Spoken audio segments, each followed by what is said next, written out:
Hello and welcome to SCI GUYS, the show where we talk about the crazy, weird, and wonderful stories from the science world. I'm Corey, and as always, I'm joined by my co-host, the lazy Luke Cutforth. It's a me.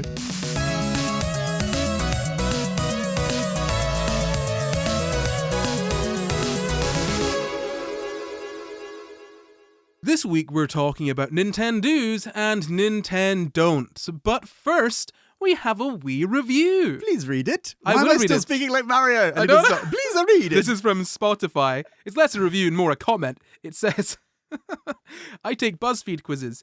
I didn't know it wasn't a Gen Z thing to do. Oh my god. I don't think you should be taking BuzzFeed quizzes in the year of our Lord 2024. You know, that's a bit late. I wouldn't expect the Gen Zs were ever doing, but I thought that was just us weird millennials. Or, well, what even are we? I'm in the middle. You're probably a Gen Z.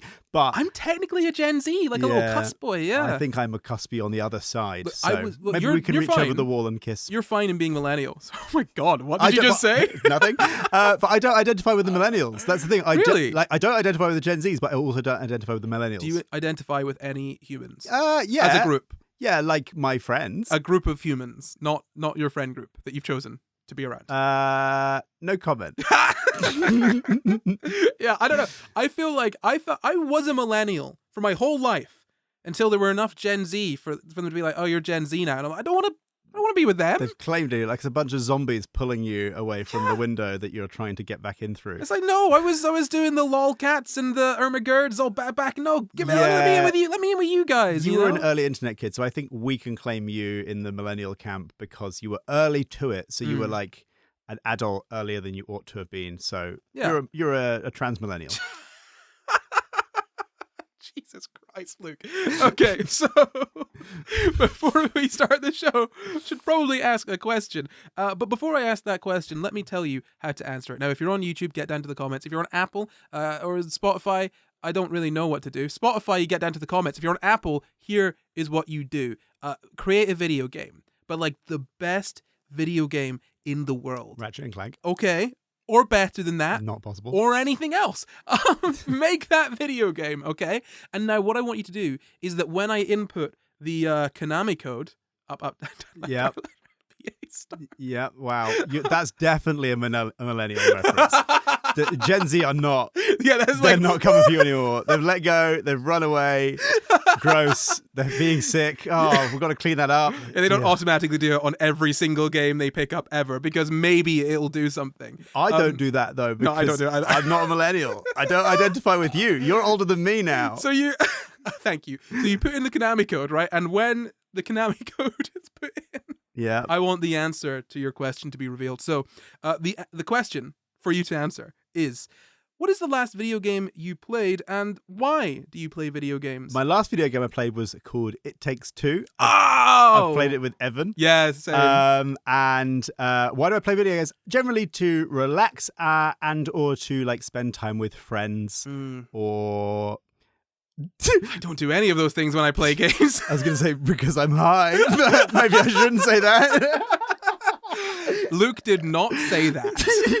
It's weird. I actually play video games for the exact opposite reasons. Because you're not high. Because I'm not high, and I so desperately want to be. And the only way, no. But the video games I play are kind of single player. I mean, I did It Takes Two with Evan, which was much more fun than trying to play it with Noah because he doesn't have video game literacy. I haven't played It Takes Two with you too. You were there. He's such a slut. But the whole hang on a sec, because you said because Noah doesn't have video game literacy.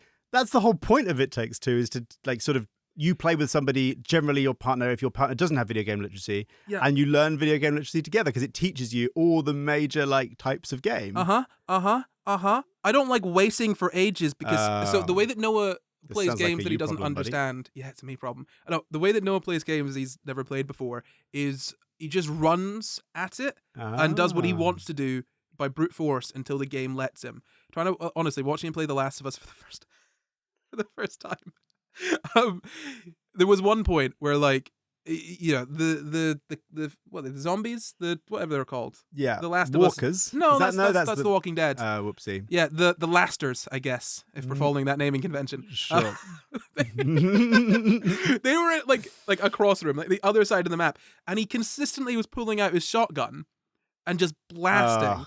like Yeah, you're after right. maybe about like no video game. Sorry, not 10 just no deaths. video game literacy. No awareness of just how guns work. Oh no, see, here's the thing. He wanted to use the shotgun, and so he was just gonna, and then it got to the point where he just got so stubborn. He was like, I'm gonna do it. So it was about maybe 10, I think, deaths until I leaned over and I was like, maybe you switch to like a rifle or maybe something more long range, even something quieter. You know, like that might be helpful. And so when we play video games, that's what happens. I sit there watching him not have video game literacy, whilst I have to be quiet so so I don't wind him up, because the worst thing is when someone backseat games, you know? This reminds me of I watched some videos online of like AIs learning to play video games, where the way the AI does it, it just tries random stuff, right? And this was specifically like video game soccer, but the AI had control over every limb individually. So that because it was showing that like if you give it enough time, it learns how to run, right? Which is really cool. But the first like literally like million minutes, like simulated minutes, it's sped up, are like it just flailing around doing nothing and just trying random stuff until eventually, like through a process of evolution, it learns out how to like walk. And I feel like like Noah's on that sort of track. It's just that he's like in like the 50,000th minute and he's got like 950,000 minutes of flailing left to do, and then he'll be good at video games. Well, the thing is, like, he's not bad, and that's the thing. Like, I want to be clear: video game literacy doesn't mean you're good at video games. No, not necessarily. It just means it's that the like cues. Well, yeah, it just means that when I pick up a video game, I don't need to think about what to do. You kind of intuitively know the controls of basically any game you pick up, because jump is always the same button. There's usually a sprint or a duck, or do you know what I mean? You can figure things out pretty quickly. And also just the kind of like the culture, the rules around video games that are just kind of like it's the same as like film literacy. Do you know what I mean? It's like you like think like a game developer, and you're like, oh, that's a little cave that leads nowhere, but there'll be something in there. Yeah, Or and then there's like, not, and sometimes there's just not. And that's actually, interestingly, some of the games I've liked most recently are the ones that don't do that, because I feel like a constant level of anxiety of like, I've missed something, and it's going to be harder, or it could be easier if I got that thing. So like, It Takes Two has there's nothing, there's no collectibles, right? Yeah. It's just a straight shot. I'll say this, right? So one, what you were saying earlier about the sort of AI learning video games, if you're interested in that at all, check out Code Bullet, because awesome channel. Basically just does that sort of stuff a lot, like getting an AI to play a video game, or building like, you know, Flappy Bird from scratch, or making Flappy Bird but with like only using, oh my god, he made Flappy Bird but using only like system windows. I don't know, it was insane. Go and check it out. But then also I think it was Rasputin, I can't remember the name of the channel, but is this for like Raspberry Pis? No. Okay. No, so this was someone who did the series Games for a Non-Gamer, where he got his wife to play video games, and she wasn't really a big gamer, and he would just ask her, like, you know, he'd watch her, then he'd ask her like what she thought, how it was, how her experience was with all of these things. And it's really interesting to see a video game through the eyes of someone who doesn't play video games, right? Because like, I mean, I distinctly remember at one point, like there were explosives in The Last of Us. Noah didn't immediately know what they were, and I don't know, I saw red and I was like, that's an explosive. It's an explosive thing. It goes boom. I read something about this interestingly recently, about, it's not specifically about video games, it's actually about our brains, and about how when you observe any situation, right, any scene, you don't categorize objects according to what object they are. You categorize them based on, or at least in part, you categorize them based on what you could do with them. So like if you see a handle, you're thinking about the fact that you could open the door with the handle. And similarly, if you've the inverse of this, if you ever played Fortnite for a long time, you start seeing like pallets of wood and being like, I could chop those up and make a nice little ramp. If you see like low buildings, like your brain puts like a diagonal wall there so you could climb up it, or a set of stairs. And that's sort of what you're talking about, right? About literacy, is it's like there are all these things that like are consistent across games, where you're watching somebody who doesn't know games very well, and you're seeing all the possibilities immediately there are obvious, and they're just seeing the object without the possibilities added to them. Absolutely. No, genuinely. It's insane as well. It's like, because you can't see things through new eyes, usually, unless it's through someone else. Do you know what I mean? And so it's always such an interesting experience. But on what you were saying about, you know, seeing Fortnite everywhere, I did once play Spider-Man for about, I want to say at least 8 hours straight, perhaps 12 or more. Yeah. And when I say straight, I mean, I completed that game in 2 sittings. Mostly Whoa. because I got through 80% of the game in 1 sitting. Oh dear. And then had to do something. I went and sat back down. But no, so I played Spider-Man, and it was all I did for like a full day. And so then after that, I just kept on seeing where I could web. And my brain was like telling me web.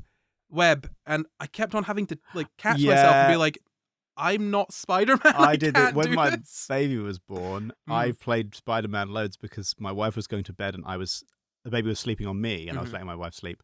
And obviously, you know my wife, Rebecca. Anyway, Rebecca. They might not know who Rebecca is. And she likes to sleep. I know does. that. Yeah. Yeah. So Bonnie, my kid, was sleeping on me, and I was playing Spider-Man all night. And I had the same thing with like if I needed to get the remote from across the room, I was like, it's genuinely it's like the Tetris thing where if you play Tetris, you start Tetris seeing effect, yeah. Man, yeah. Honestly, like, oh god, I get that with Sudoku as well. Oh. Like I don't know why or how, but if I do a load of them, which I do sometimes, I just start like wanting to fill in gaps. Do you know what I mean? Like if my with brain numbers or just... I guess well, it's more conceptual. My brain just sees like a gap, and it's like that needs to be filled with something that makes sense. Let's try and figure out. Wait, no, there are no numbers. This is a checkerboard. What's happening? Oh dear. Yeah, no, but it's mental. Video games, they're very interesting. Shall we get into the actual topic of today? Go for it. So 62% of adults in the UK play video games. Played video games during the pandemic. That'll come back later. But before we get into that, I want to talk about gaming disorder. Do you know what gaming disorder is? I assume it's when you game, but too much. Too much game. Yeah, that's a really, really light and a fun way of talking about a serious addiction, Luke. Too much. You stop it now. You should really stop it. Stop it, Corey. So, in 2019, the World Health Organization added gaming disorder to its international classification of diseases. And in 2024, Luke decided to laugh in the face of everyone who's struggling with that addiction because he's a terrible person. Well, yeah, I guess so. Sure. No, but seriously, cancelled. Seriously, gaming disorder it's an actual thing. It is an actual addiction. So there's 3 main parts to it, I believe. Impaired control over gaming, so you can't control, What, you're just not very good at it? Ha, very funny. No, you can't control when to stop gaming, right? Yeah. Prioritizing gaming over other interests or other sort of activities. So you'll choose gaming over, I don't know, sex, kissing, sleep, kissing in your sleep. Excuse me. You don't do that? No. You do a little sleep kiss? I think that's a disorder. Oh, damn it. Oh, another one of them. Add it to the list. And then also escalation of gaming despite negative consequences. So bad things are happening because you're gaming too much. What's the solution? More games. Yeah. And so it is an actual, yeah. It sounds like it's a silly disorder. Do you know what I mean? Like, gaming disorder. Yeah. The kids nowadays, but it is... It's a serious addiction. And there's also internet gaming disorder in the DSM-5, I believe, or one of the DSMs. I didn't look too much into it because I was looking at gaming disorder in the ICD, but it's basically the same thing. Preoccupation with gaming, withdrawal symptoms, when you sort of stop gaming. Sorry, I'm reading this and I forgot how much it is just like all of the symptoms of like a nicotine addiction or an alcohol addiction, but they swapped games for those. It's just dopamine, isn't it? Yeah, so the need to spend more time gaming to satisfy the urge, like literally building up a tolerance to gaming. Not being able to stop or reduce your playing, continuing despite problems, as with the ICD, using it to relieve negative moods like guilt or hopelessness, and risk having jeopardized or lost a job or relationship due to gaming. Yeah, it's really serious. Apparently, it only affects a small proportion of people who engage in video games. So if you play video games, you're not necessarily at risk of video game disorder. It's like a very small proportion of people who play games that actually have this. In terms of diagnosing it, you've got to have that behavior for at the sort of appropriate. I wouldn't say appropriate severity, but at the cross the threshold, the diagnostically significant severity. Yeah, for 12 months at least. Ooh. Yeah, well, I mean, you think about it, right? When a Pokemon game comes out, I book a week off work, and that's all I do for. So does Ed Sheeran, actually. Really? I think he was talking about that. Yeah. I've always done it since since I had a proper job, because how to put it? I want to put 40 hours into. I don't even want to put 40 hours into that game. I put 40 hours into that game in the first week of it being out. And that was me trying to not play it too much. I was still getting all of my other stuff done around that. So that was a 40-hour, a full-time job on top of my normal job. But the game comes out, I play it for a bit, and I love it, and then it's back to normal. Yeah. So it's not like you can't really see it as the same thing. You could say, oh, maybe it's an acute case, but like it's not, because I'm able to control it, right? And it doesn't spill over onto other games. It's Absolutely, just like, yeah. that's the thing. It's just this one has come out. I want to play it before it's spoiled.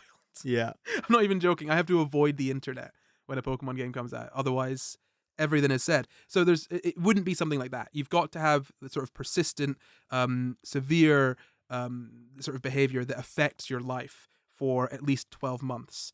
And so that's gaming disorder. I'm sure you're probably thinking that games are bad right now, Luke, aren't you? I'm thinking that games might be designed in such a way that encourages this. Mm-hmm. Not that they are inherently bad. Well, games aren't inherently bad is the title of my next section. I knew it! So I'm sorry that you were so wrong in saying that they were bad when you just said that there. Yes, but they're not inherently bad. The games, get them all, round them up. Round them up, bring them to me, and I'll sort them out, okay? We'll give you a 20-year sentence to Pokemon. I'd love that, man. I'd love it. So actually, speaking of like, you know how we were talking about finding things in games, like little hidden secrets? Pokemon is really good at that. But also, in Pokemon games, there are trash cans, little bins, and you can interact with those bins. You just press A when you're next to it, and it says this trash can is empty.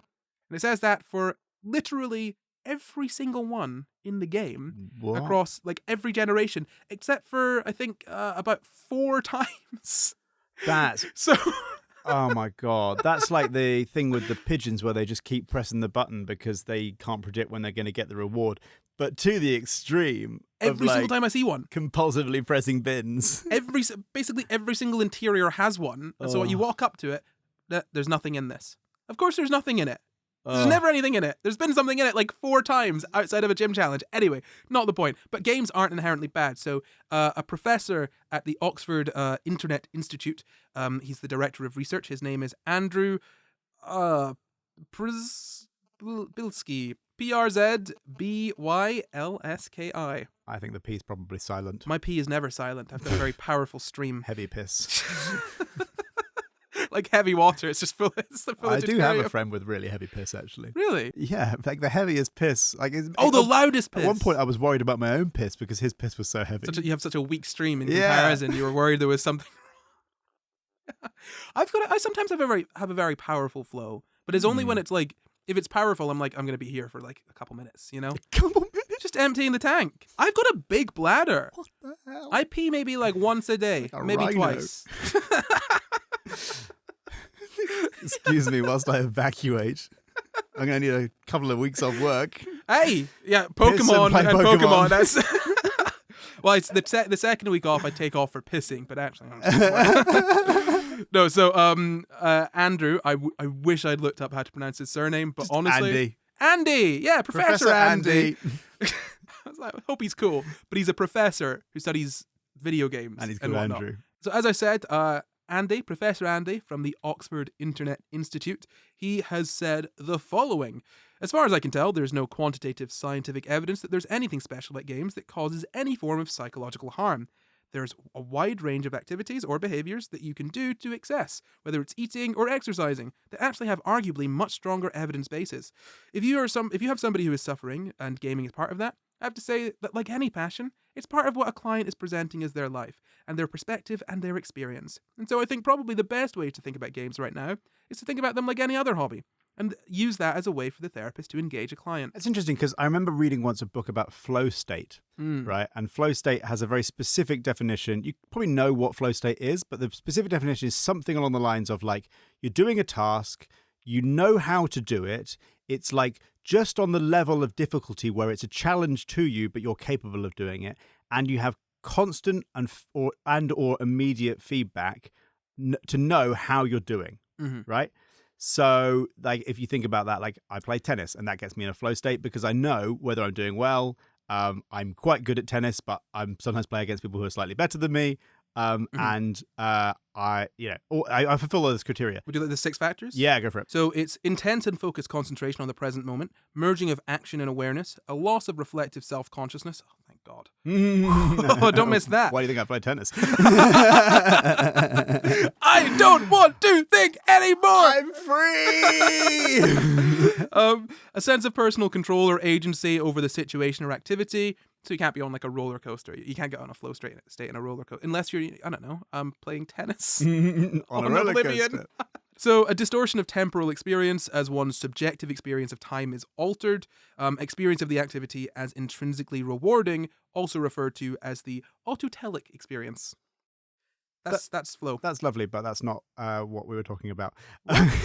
We were talking about like the things required to get into flow. Is that not the? No, that's like the experience of being in flow. Immediate feedback, the feeling of the potential to succeed, feeling so engrossed in the experience that other needs become negligible. Is that the? Yeah, So the point being that like you think you can do well, and you got feedback as to whether you're doing well. So like an example of like something that's not good for flow state is like what I do as a career of like writing and directing films and things, where like it's pretty hard to know whether you're doing a good job, especially on a film, where until like probably years later, 5 years later, right? And then some, and you might get some feedback rounds, but they're not objective and that kind of thing. Like people have different tastes. Anyway, so point being that like tennis is great for flow state because you know whether you're doing well, and if you're quite good at tennis, but you're also slightly challenged, then you're going to maintain your focus and get into that state. I feel like video games, this guy, Prof. Andy, he's saying there's nothing especially about video games that would make them addictive. But actually, I think like you can really dial in that flow state with video games because you're not just getting like immediate feedback. You're getting like calculated mathematical exact feedback all the time displayed on top of the screen. Imagine if you had that in tennis, you're in a VR headset and you know, oh, that landed like 1 inch before the baseline, or like that was this speed every single time you do a shot. That would take me out, I feel. It might do, yes. But if you could incorporate all that information into like in a way that wasn't yeah. distracting, that would maybe make it even more addictive if we are to believe those things about flow state, right? And so I think like while, yes, there's not something especially different about video games, it's definitely like an intensification of the experience if you're going off of, for example, the flow state thing, which, to be clear, I don't know that flow state is automatically addictive. But it's definitely like a honing and a clarifying of those things in a similar way to like a McDonald's McBurger or whatever it is called. Is like they've perfectly calculated the exact composition of salt to fat to sugar content or to carb content. Like it's sort of similar to that, where it's like a perfect, perfectly sort of what was the word? It's sort of like that in that it's like a perfectly like calculated thing to hold your attention in the way that like the game of tennis, which we've been playing for 100 years, and it's just sort of the same game, isn't necessarily the same hyper intense experience designed to hold your attention. Yeah, no, I get where you're coming from. I guess I think it's easy to forget how addictive other things are. For example, cramming food down your face feels awesome. It feels great, and it's very easy to do. Can be quite cheap as well, right? So like the effort required to play video games, and crucially as well, play video games to a point where it's like to some degree satisfying, right? That's more effort than it would take to drink or to smoke or to eat, right? So I feel like whilst video games, once you've got into them, they can be really addictive. There's almost like an activation energy, you've got to get over. The sort of like hill you've got to get over before you fall into the cavern of video games. Yeah. So like I'm with you, but I think that barrier is probably the reason that like overall video games aren't necessarily way more addictive than other sort of similar things, purely because like there's such a barrier to them.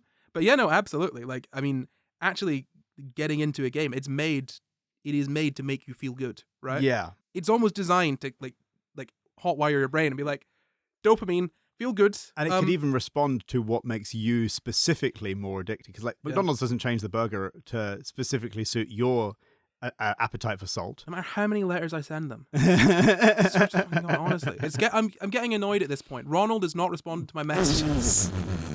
Ronald's not real, man. Oh, that's really going to make me grimace.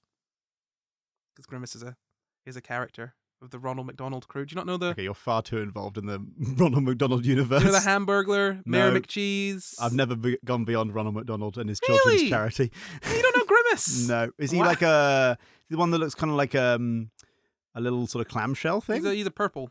thing? No. No? No. Okay. Well, good. So let's move on. What were we even talking about? What were you saying? You were saying that Prof. Andy says that they're not especially addictive. They just are quite addictive, but so is other stuff. Yeah. Well, I mean, I've already said that. Yeah. I think it's time for an ad then. Okay. Ding-a-ling-ling, this prawn in my hand is telling me that that's the ad bell. Goodness me, Corey, when did you learn to speak to prawns? Well, look, I learned to speak prawn as soon as I subscribed to SCI GUYS on YouTube and also went ahead and followed them on Apple Podcasts and Spotify. That's an awful lot of amazing things you've done there, Corey. I wish that everybody else would do that right now. Yeah, who knows? Maybe if you follow SCI GUYS on Apple Podcasts and Spotify and go ahead and subscribe to SCI GUYS on YouTube, you might be able to speak to prawns too. But how much does it cost? It's absolutely free. What? Yes, and not only does it let you speak to prawns, it also supports the show and helps it get out to more people. That is eminently desirable. Yes, it is. So go ahead and subscribe to SCI GUYS on YouTube and follow us on Apple Podcasts and Spotify if you want to speak to prawns. Warning, subscribing to SCI GUYS on YouTube and following us on Apple and Spotify may not allow you to actually speak to prawns. So why don't we talk about some previous studies on video games, Luke? Do you know anything that we might have found over the many years we've been studying video games? Any of the sort of broad perspectives we now have? I imagine dopamine's involved. Yeah, probably. That's a very broad question. The broad perspective, games are addictive? No, not really. No. Oh. Well, we just had Prof. Andy say the exact opposite of that. Well, they are still addictive. They're just not more addictive than other stuff. Yeah, I mean, like, I think it's hard. Like, is something games can be addictive? As in, like, that's the thing. I think video game is such a broad category, right? I mean, actually, we didn't even define video game up top. I feel like it's just such a. I mean, it's such a given. Yeah. But no, I mean, like, it's okay. So an electronic game that involves interaction with a user interface or input device to blah blah blah from Wikipedia, right? But we all know what a video game is. But that scope is so broad. Like Pong is a video game, and that's just moving one like line up and up and down a Pokemon is a thing which is infinitely more complex than Pong. But then Fortnite is for children, and that's also a video game. And me and Phoenix. And then there's like Minecraft, and there are walking simulators. There's like Goat Simulator, Farming Simulator, Bus Simulator, Habbo Hotel. That was a game. Good God. Club Penguin as well. Like there's MMORPGs. Yeah. I really should have said World of Warcraft before I said Club Penguin, but hey, there are many different In types that of... order. That's the order that I played them, okay? Well, I don't think you're going to go from World of Warcraft to Club Penguin, are you? I might go back to Club Penguin. I don't know. Regression. Sit in the corner, put up a crying emoji. I need friends. It's and then too much pressure. I need the penguins. I think Club Penguin's where you go, like, that's the therapy if you're addicted to World of Warcraft. Oh, 100%, yeah. It's like low stake. No stakes whatsoever, right? Like, but no, so there's so many different kinds of video games, so I think it's really difficult to make any sort of sweeping statement about, like, video games are addictive. Well, I mean, are all video games addictive? Some of them are terrible.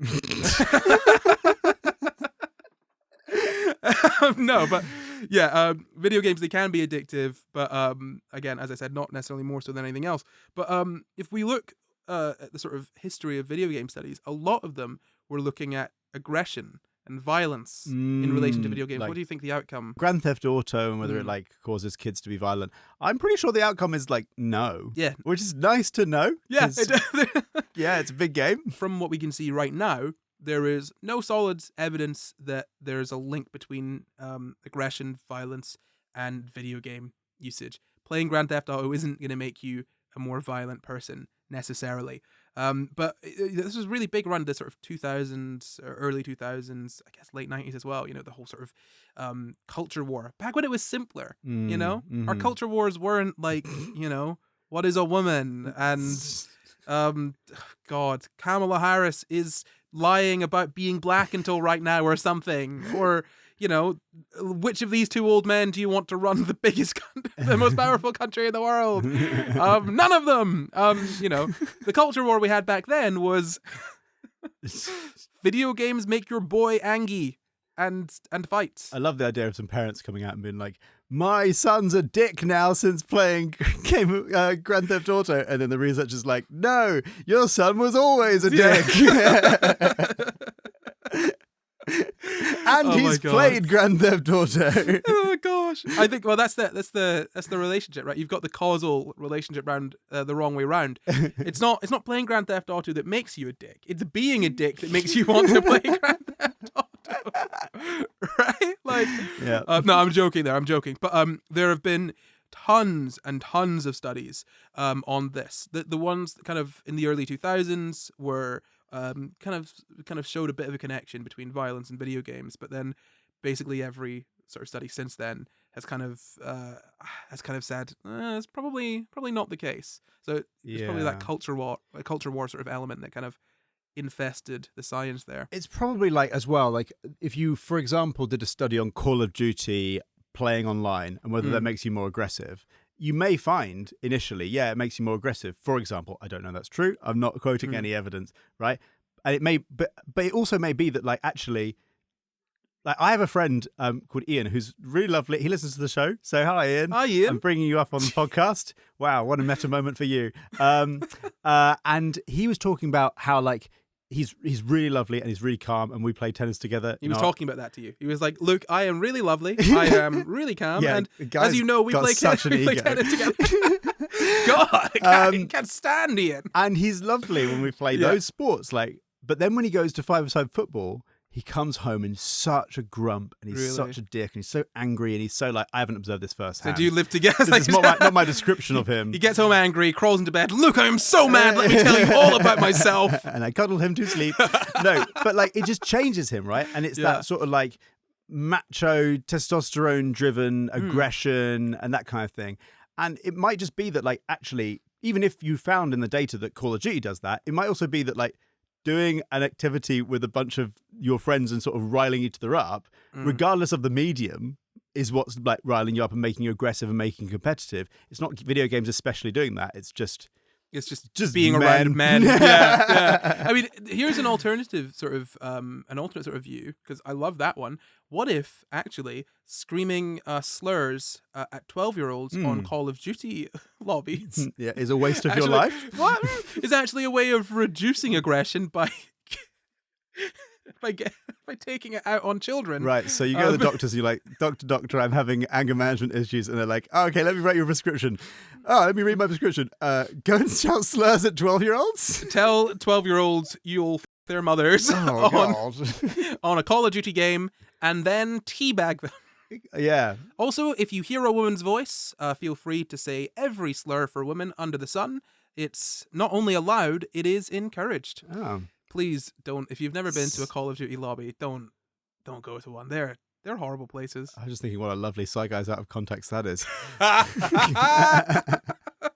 People know my stance on women. It's well documented. How are you making it worse? I'm a my thoughts on women have been clear from the start. Yeah. I think that there is a place for women in our society. And what the fuck? Stop yourself. And no, and look, and women know what their place in society is. And unfortunately, some people don't know what women's place in society is. And do you know what a woman's place in society is, Luke? Wherever she damn well wants to be. Yeah, great. Cool, thank God for that. Oh, jeez. I was getting so uncomfortable. I was starting to stress myself out. I was like, I really hope you don't interrupt me, because like I need to claw this back. Yeah, so the early studies on video games focused a lot on aggression, and it turns out there's probably not that much of a link between aggression and violence and video games. So shout at children on the internet to your heart's content, because it won't make you a bad person. Well, I mean, it still will. No! Just within the bounds of the moment you're shouting at the children. Yeah, no. You're still a bad person. It just won't make you more aggressive in the rest of your life. But don't do that. Don't do that. Stop it. Grow up. Science says it's fine. The jury's out thus far. No, it's not. It's not out on that. Okay, I am going to commission a study on whether screaming at children on the internet whilst playing video games makes you a happier man. Okay, and what's your control? Scream at... Is your control screaming at children not on video games, or is your control playing games but not screaming at children? Or both? Can you play a game without screaming at children? I feel... Is that possible? Oh, dear God. Is that you are not allowed to be in charge of this study. I don't know. Not in my experience. To be fair though, like when you get like a 12-year-old in the lobby of Fortnite, my God, they are the most annoying little brat. Like, 100%. There's something wrong with those Fortnite kids, but still, they're children. Leave them alone. The language they speak is insane. The way they talk to each other, don't understand it. I don't understand it. It's like they're all talking about I literally don't know a single thing from Wow. Fortnite. Old man yells at cloud. You know, builds The kids these days. and drops Oh, yeah? and Uh, island and smaller storm Loot crates. loots. Jesus. Emotes. I'm down with the kids. Mm. No, so we talk about this study, causal effect of video gaming on mental well-being in Japan, 2020 to 2022. Yeah, if you like. That's what I was hoping we'd do. So Really? Yeah. Oh, that's lucky. I don't really want to talk about it anymore. Though, Oh. So let's just sit in silence for call it like 20 minutes or so. Yeah. No. Okay. So causal effect of video gaming on mental well-being in Japan in 2020 to 2022. So this is a study that came out. All about how. Sorry. This is a study all about how Japan got flipped, turned upside down. I'd like to take a minute, just sit right there. And yell some slurs at some 12-year-olds. Okay, right. That's the last 12-year-old slur joke we're making. Okay, not another one will pass our lips for the next 20 or so minutes. Anyway, so this study it took advantage of the pandemic because people were Like Michelle Moan. Sorry. So the pandemic, people were stuck at home. Okay, it was during I'm lockdown. gonna get sued. Please. I hope everyone knows who Michelle Moan is. Sorry. We have the same birthday. No way. Yeah. James star sign is Michelle Moan. That's mad. Oh, no way. What star sign are you? Libra. Do you commit COVID fraud? Well, not anymore. Oh, but that's such a Libra thing to do. What can I say? I'm a very balanced person. Allegedly. I don't want to be sued. What, by me? Because I called myself balanced. Or were you saying allegedly to all the horrible things you said about... The things that Michelle Moan definitely did. Yeah. Allegedly. Okay. Yep. So this study, it was, as I said, Japan 2020 to 2022. So they took advantage of the pandemic.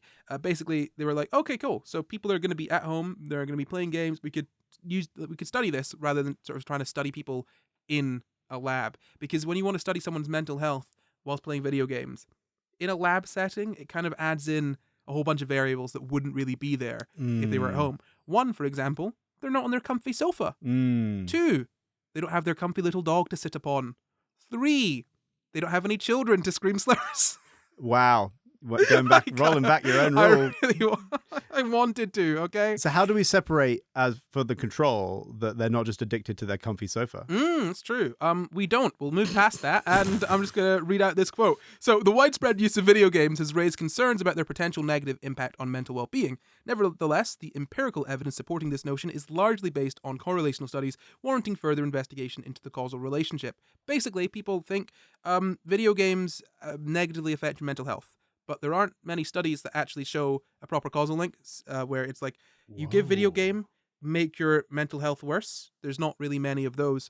They're just kind of sort of correlational. That's interesting because when you say like video games are not addictive, it's just that some people get addicted to video games.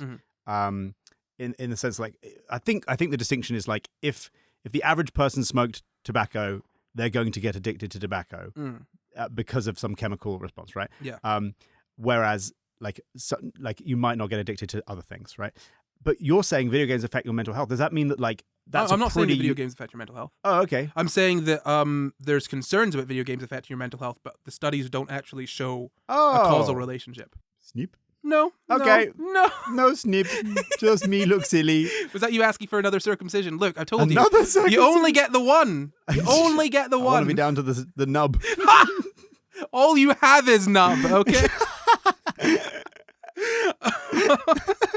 What a quote. All you have is nub. You're nothing but nub.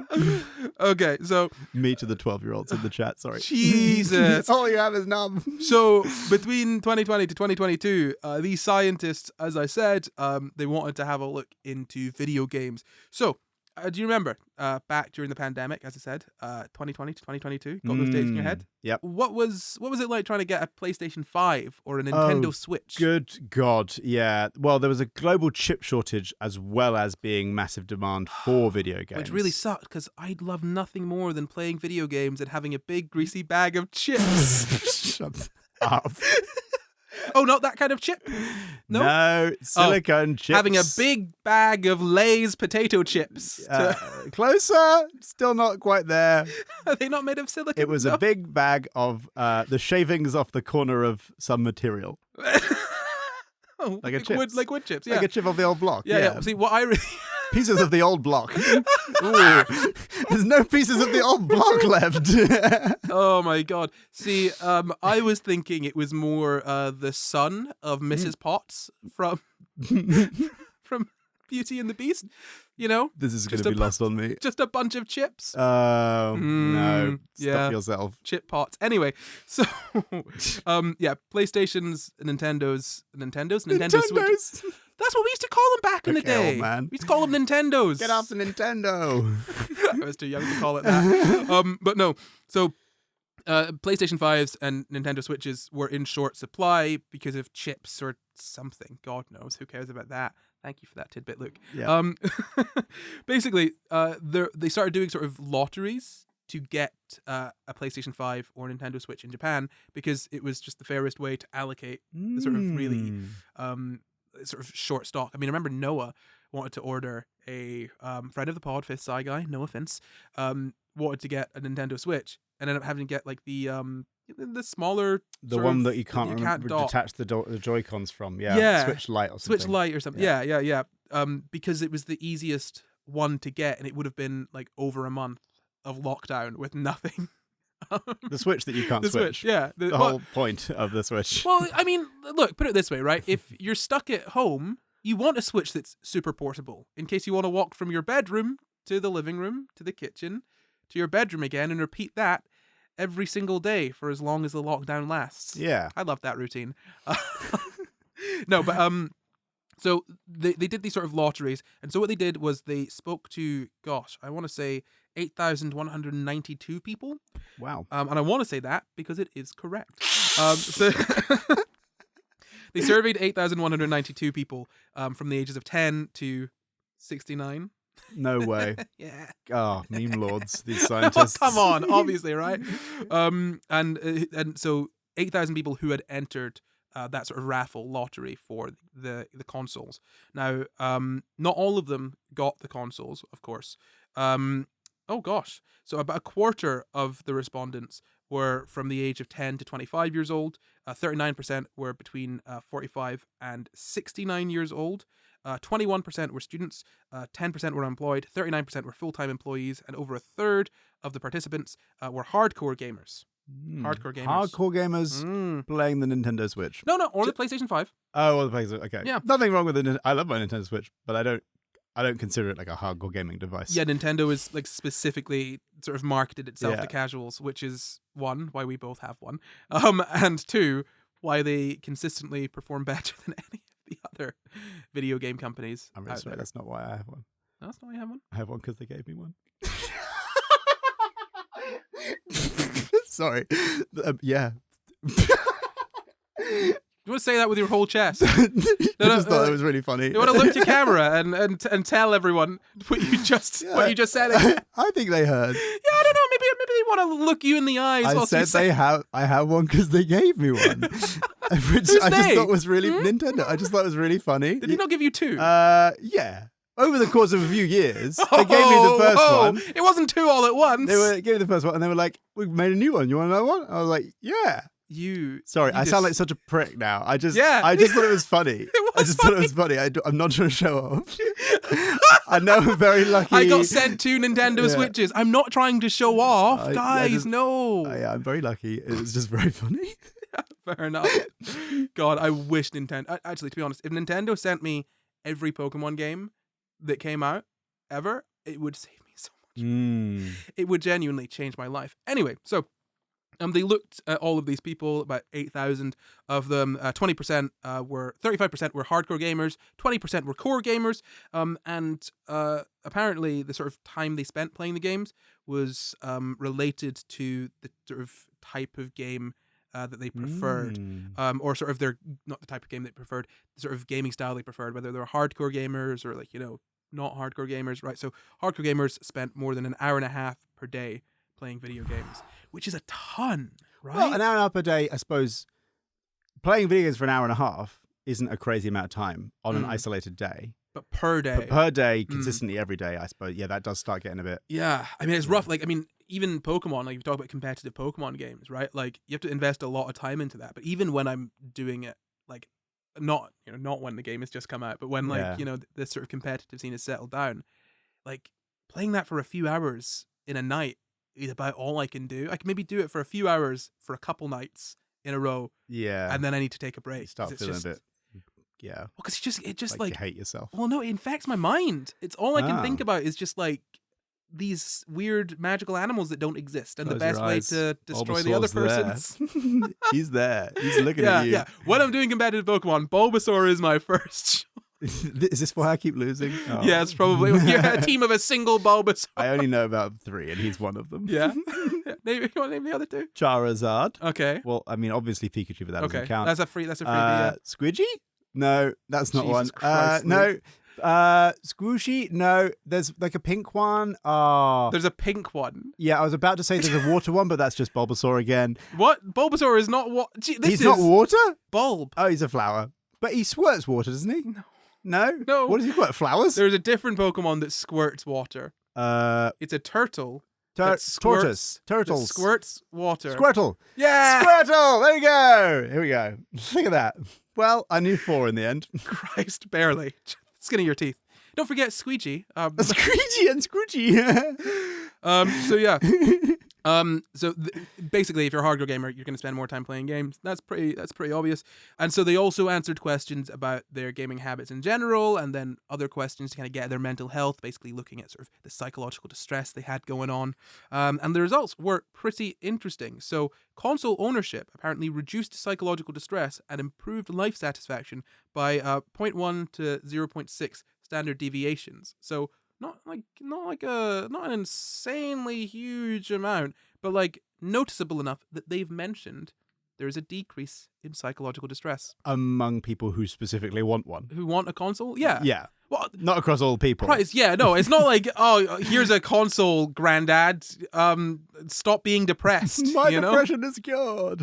It's a miracle. Obviously, you have to want to play the games to get the. Well, I mean, maybe conceivably you could get the benefits without wanting to, but in this instance, we are only looking at people who entered a lottery to get a console. Yes.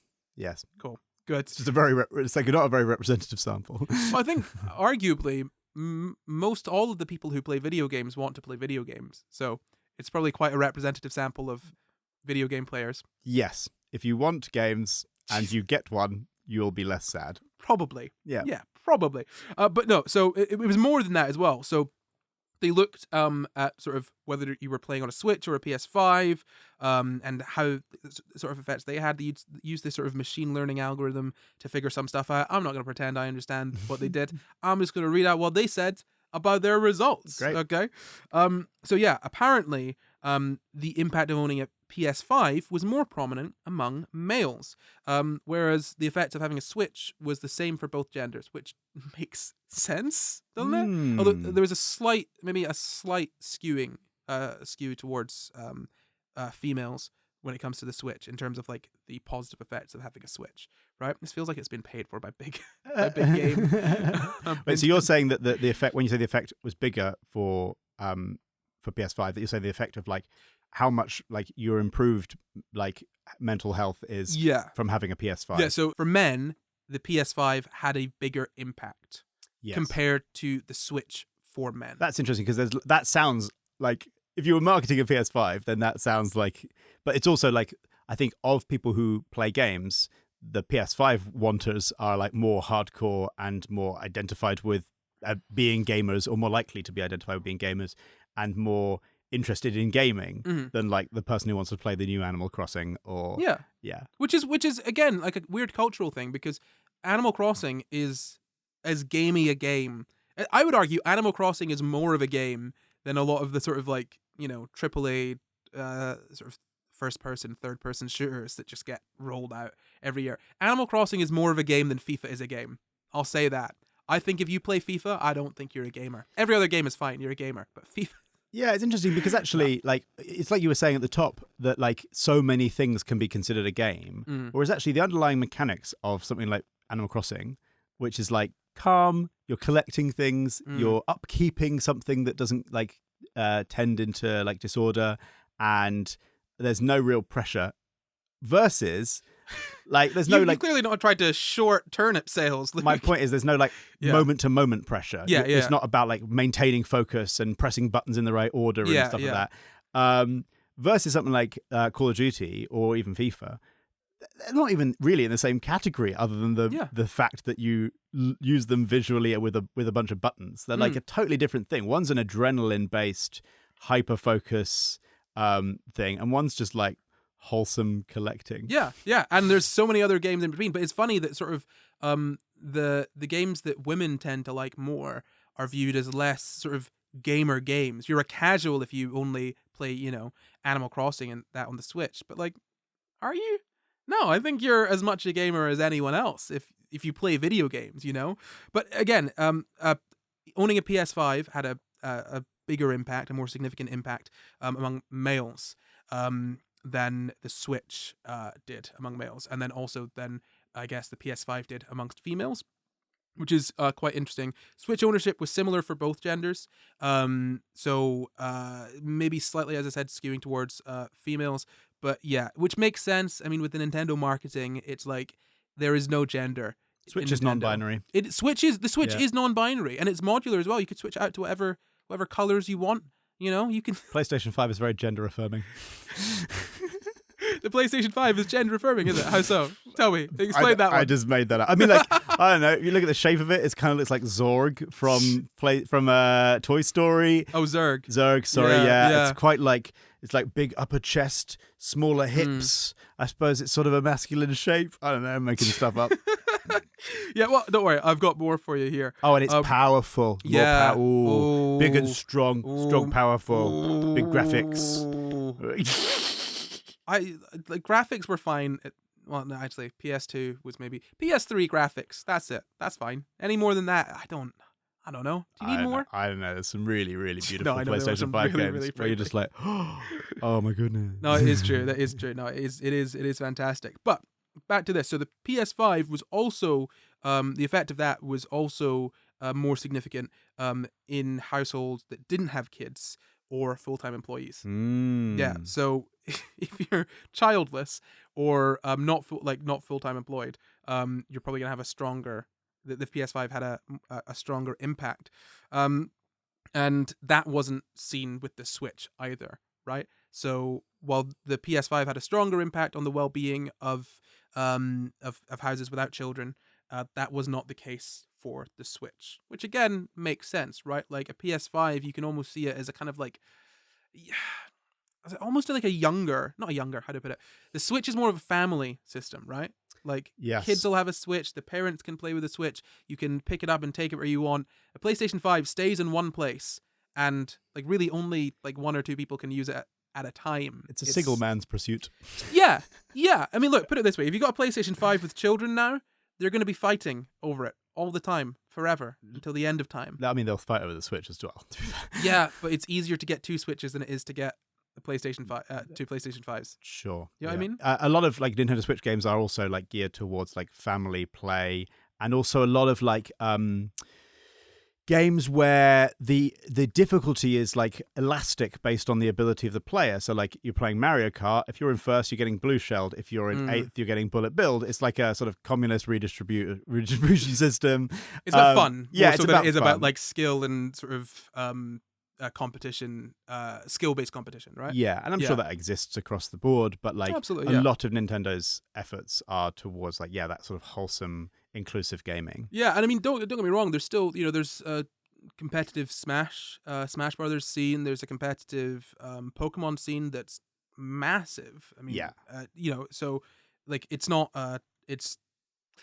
as sort of simple as that. I mean, I know you're not saying it's as simple as that. But if you go on Pointless and you're like, right, name a PS5 game, the first one you're mentioning is something like Fortnite, Call of Duty, or like a big AAA like game like God of War or something like that, right? Or your Last of Us. And, that's right. Absolutely. Name absolutely. Switch games, you're not going like Super Smash Brothers. Now you're going like Mario Kart. Really, I would say Smash is like one of the quintessential Switch games. Like it's Smash, Mario Kart, like the Pokemon games and Animal Interesting. Crossing. Yeah, there's some other ones in there. But no, also I looked it up. The cost of 2 Switches is about the same cost as 1 PlayStation 5.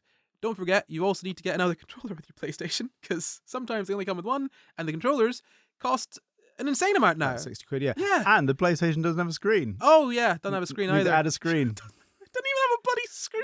Yeah. Oh my Cheeky, lord. that, innit? It should include a screen. Yeah, absolutely. Oh, what's wrong with the economy? But yeah, no. So all of this kind of makes sense as to what you'd expect from this. But also the effect of the PS5 was more prominent amongst hardcore gamers, whereas the Switch effect was stronger for the sort of non-gamers, more the filthy casuals and whatnot. Yeah. Which again, like it's just difference in sort of a preference for game, isn't it?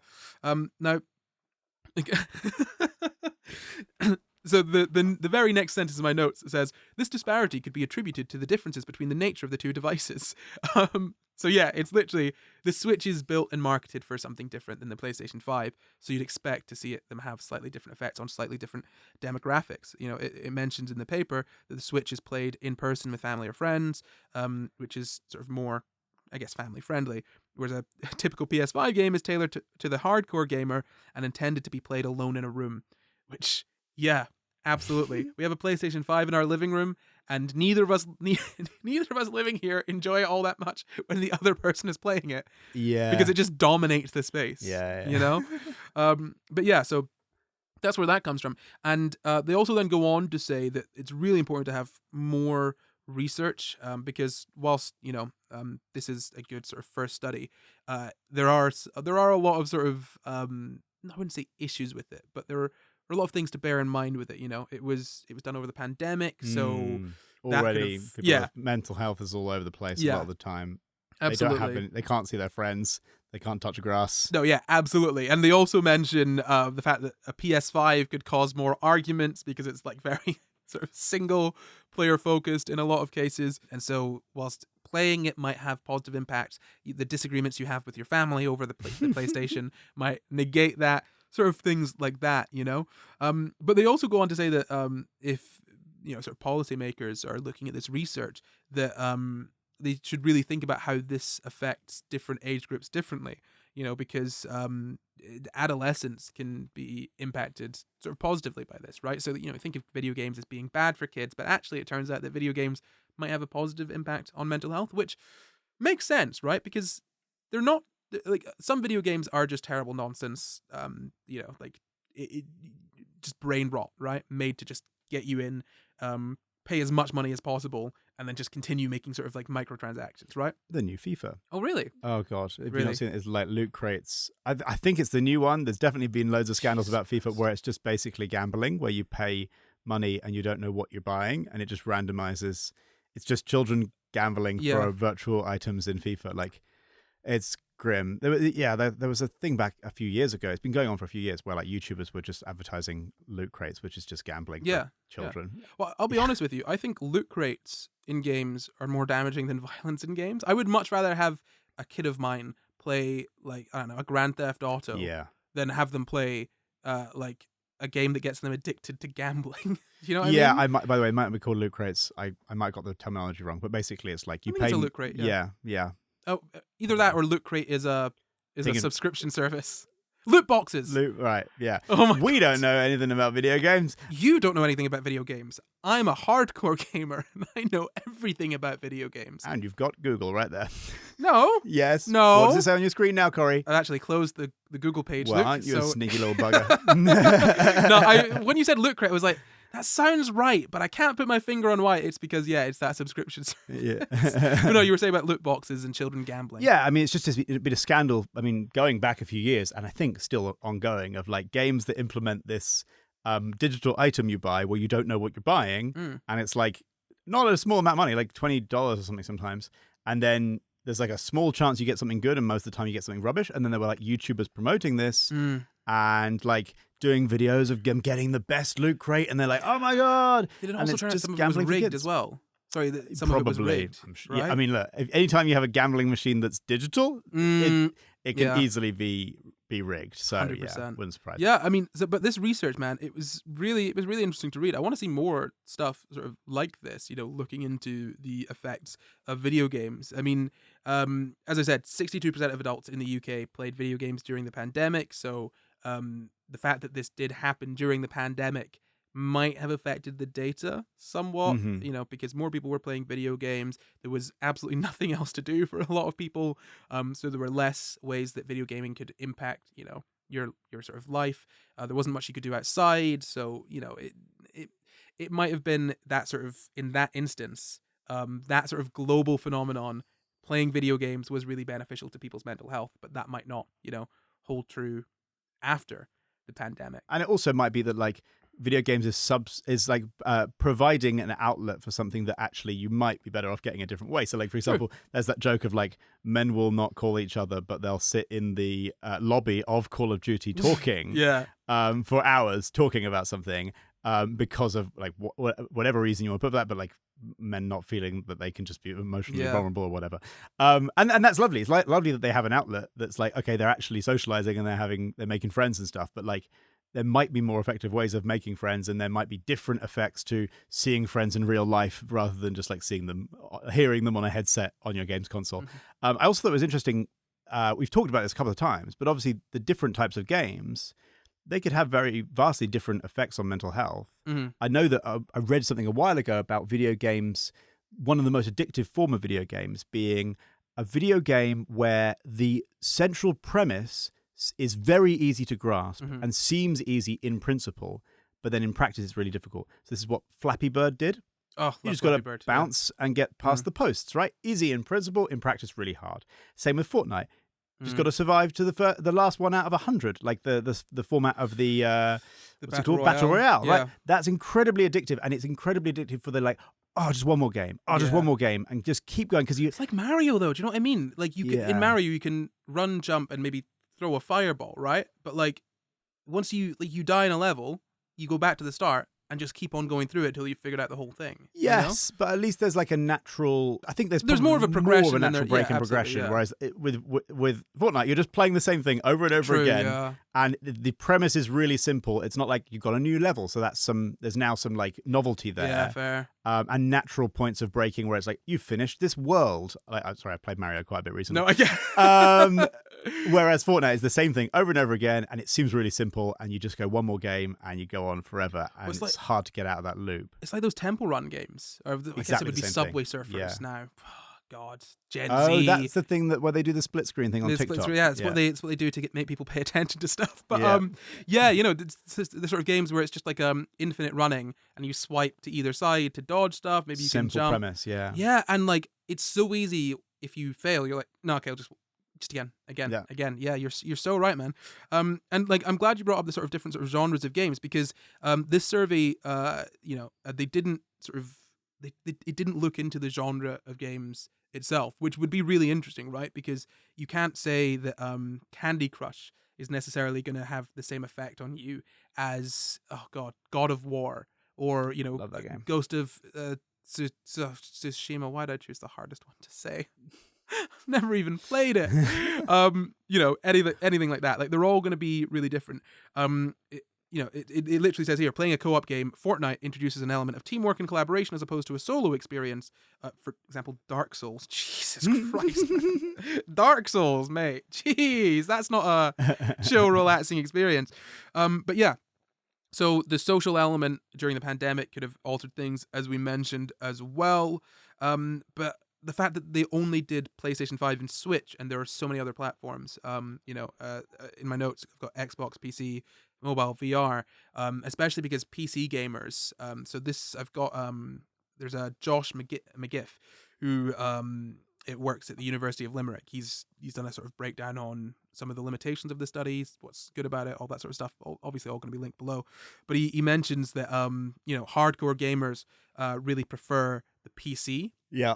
So if you were to look at that, it'd be interesting to see what the effect of PC gaming was on, say, hardcore gamers.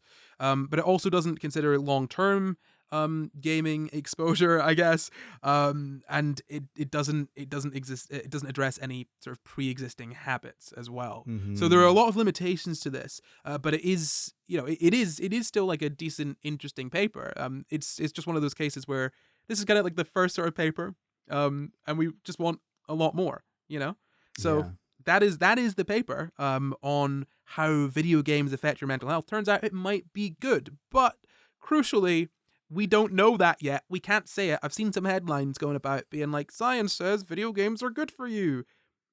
Let's do a few more studies, but it looks positive. And there are also ways in which video games might be good for you in a different sense of like training. Like I know, for example, that there's this whole thing about like possibly like surgery robots and then recruiting people who are really good at video games because they have really good fine motor skills. And like, I guess whatever the equivalent of like hand-eye coordination is in a game, because it's not a natural thing. If you're a gamer, it feels like a natural thing. But if you're not somebody who games, the idea that you like translate your desire in your head of what you want to happen into a button press on a gamepad to then affect what's on the screen doesn't come naturally if you've not like practiced it.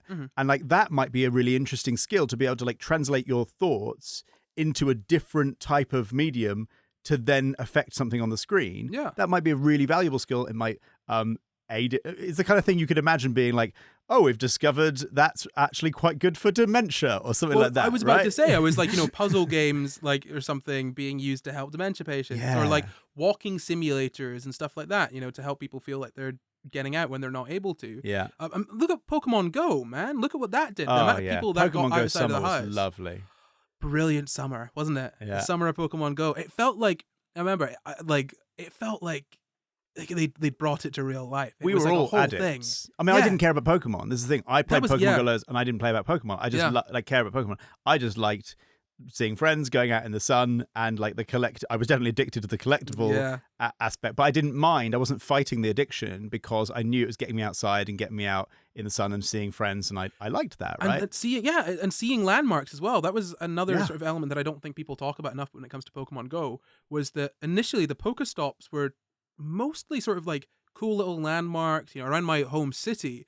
It was like, oh, this statue here, that statue there. And there were a couple times that like, it's got a little explanation of what the thing is. Even though I'd lived in that city my entire life, well, up until, other than that 1 year I was at university at that point, there were still things I'd learned just from like, swiping on the game and be like, oh, wow, I didn't know that about this thing. That's really cool. That's really interesting, right? Like, so video games, as I've said, super wide ranging. And while some could be like damaging to your mental health, Fortnite, no. No. Careful, they're in a real suey mood at the moment. Really? Oh my god, Epic Games is suing everyone. Like, honestly, like I have nothing against Fortnite actually whatsoever. I like Fortnite's cool with me, okay? But no, that'll be your defense. Your honor. Allegedly. Fun fact, the word allegedly gets you out of any legal case ever. Allegedly.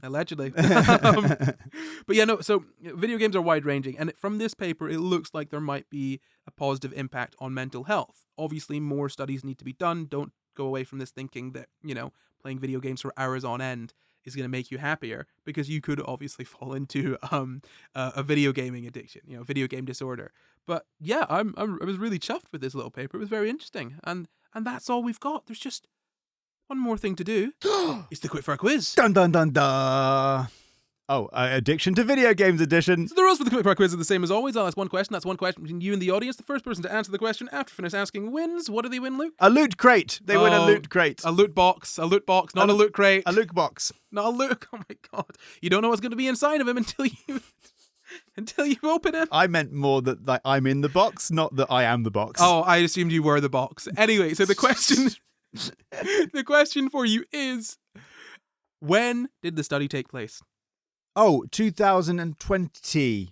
Until 2022, 2022. Ding, ding, ding. That is correct. Well done. I hope you beat Luke, audience. He did quite well. Don't beat me. I'm just a humble Luke box.